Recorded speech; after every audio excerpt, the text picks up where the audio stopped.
Tudo bem com vocês? Comigo tudo bom? Revisão para a prova, 7º ano, Colégio Santa Doroteia. 7º ano, o livro que nós vamos usar para nossa avaliação será o livro 4, certo? Todo ele. Inclusive até porque o livro 4 só tem um capítulo, então tem que ser todo ele mesmo, certo? O tema principal, a produção de açúcar e Holanda no Brasil, né? A invasão holandesa. Então, em relação ao açúcar, o que a gente precisa lembrar? Vou ser bem sucinto. A importância do comércio do açúcar, né? A questão do lucro que o açúcar proporcionava, o terreno importante para o açúcar, né? A região da Zona da Mata, Bahia, Pernambuco, o terreno apropriado para o engenho, né? Perto de rios, né? Toda a estrutura que era necessária para se ter um engenho. É interessante a gente salientar isso para a prova. A questão da monocultura, né? Lembrar a característica da monocultura, que era só quando as fazendas plantavam um tipo de item, no caso a cana-de-açúcar, né? Então a gente precisa lembrar desses fatores, né? Dessa importância real mesmo de lucratividade. O açúcar era o ouro branco, era o que mandava na economia da colônia na época. Colônia, no caso, aqui o Brasil. A gente precisa lembrar também de duas figuras importantes, senhor de engenho e escravidão nessa época, certo? A importância do senhor de engenho pela liderança no lugar e a importância do escravo pela mão de obra, né? Muito sofrida, tal, muito difícil, mas tinha essa liderança, liderança do senhor de engenho. Tinha esse trabalho, essa mão de obra pesada, escrachada, horrível, né? Que eles sofriam. Então é interessante a gente lembrar isso também. Além disso, a questão da fabricação do açúcar, é interessante que a gente lembre disso também, de como o açúcar era feito. Lógico que, como não é uma aula de culinária, é uma aula de história, a gente não vai, não vou colocar na prova, como se faz açúcar? Óbvio que não. Mas um outro procedimento é importante vocês lembrarem que eu posso colocar, né? Talvez a questão final, né? Enfim, lembrem-se disso. Deem uma estudada, está na página 10 isso. Em relação à Holanda, a gente precisa lembrar do procedimento, do fato que ocasionou a invasão. Então vamos lá. Portugal tinha uma baita relação comercial com a Holanda, bem interessante. A Holanda tinha uma empresa que era a Companhia das Índias Ocidentais, que fazia o trabalho da compra e venda do açúcar, isso dava um lucro danado. Só que aí vai acontecer um fato que vai mudar toda a história.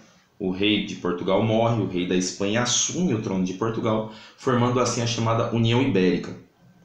A União Ibérica, como tem a Espanha no comando, e a Espanha não era muito amiga da Holanda assim, vai fazer o quê? Vai bloquear o acesso da Holanda à colônia. Então a Holanda fica proibida de comercializar com o Brasil, né? E isso vai gerar uma certa represália da Holanda que vai tentar invadir o Brasil em alguns momentos. Primeiro, tenta a Bahia. Na página 11 do livro tem explicando o primeiro ataque na Bahia que não dá certo. O segundo ataque, que tem na página 12, é em Pernambuco e vai funcionar. A Holanda vai conseguir invadir uma parte da capitania de Pernambuco e vai ficar aqui por um certo tempo, principalmente no comando do nosso querido Maurício de Nassau, que vai pegar o Recife, principalmente a região do Recife, e vai dar uma modernizada monstro, com várias obras interessantes. O Recife vai expandir. O Recife era uma vila de pescadores, Olinda era a capital da capitania. E o Recife vai expandir com o Nassau, vai crescer bastante. E o açúcar vai continuar sendo comercializado, a Holanda vai financiar engenhos, os senhores de engenho, vai dar dinheiro para a galera investir e tal. Então assim, a Holanda vai trabalhar bem investindo aqui para o crescimento. Só que aí o que vai acontecer? Num dado momento, a União Ibérica vai acabar, Portugal volta a ter o controle sobre o seu país e vai meio que tentar requerer essa terra de volta. Num primeiro momento, eles até aceitaram a invasão dos holandeses. Mas aí o que aconteceu? Nassau é obrigado a retornar para a Holanda, primeiro fator. Segundo fator, a Holanda começa a cobrar impostos do Brasil, dos senhores de engenho, né, e cobrar os empréstimos feitos e tudo mais. Isso vai ocasionar o quê? Uma revolta dos caras que estavam aqui contra os holandeses. E gerando isso, vai haver uma revolta popular, vai haver uma revolta geral. Os holandeses serão expulsos e o Brasil retoma o controle, né? Então, todo esse contexto você tem na página 12 e 13. Né? A gente tem que lembrar da figura de Maurício de Nassau, o que ele fez, tem que estudar isso, e como Portugal retomou o controle. E lembrando, quando os holandeses saem da colônia brasileira, eles vão lá para o Caribe, lá para as Antilhas, vão plantar lá a cana-de-açúcar e o açúcar de beterraba. Esse açúcar vai dar um baita de um lucro. A Holanda vai passar a vender mais açúcar que o Brasil e o Brasil novamente vai entrar em crise. A Holanda saiu do Brasil e começou a faturar com açúcar do mesmo jeito, só que no Caribe. tá? Lembra disso, as consequências para o Brasil não foram muito boas. E por fim, para nossa prova, vocês precisam lembrar também da Guerra dos Mascates. O que foi a Guerra dos Mascates?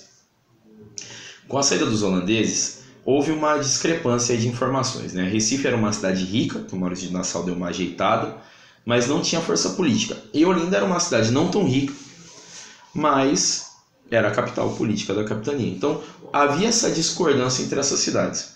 Recife ainda não era cidade, mas nesse meio tempo conseguiu ser elevado a essa condição. Isso vai deixar os olindenses preocupados, porque, poxa, se Olinda já estava perdendo força com Recife sem ser cidade, imagina agora que era cidade.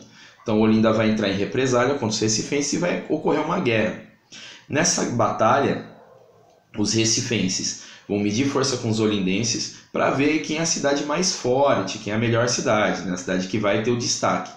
Nisso, Recife ganha a batalha dos olindenses, até porque tinha uma melhor condição financeira, e vai ter o controle da capitania. Até hoje, Recife é a capital aqui do estado de Pernambuco. Chama-se Guerra dos Mascates por quê? Porque mascate era um apelido, digamos assim, preconceituoso dos olindenses para com os recifenses, já que os recifenses viviam do comércio.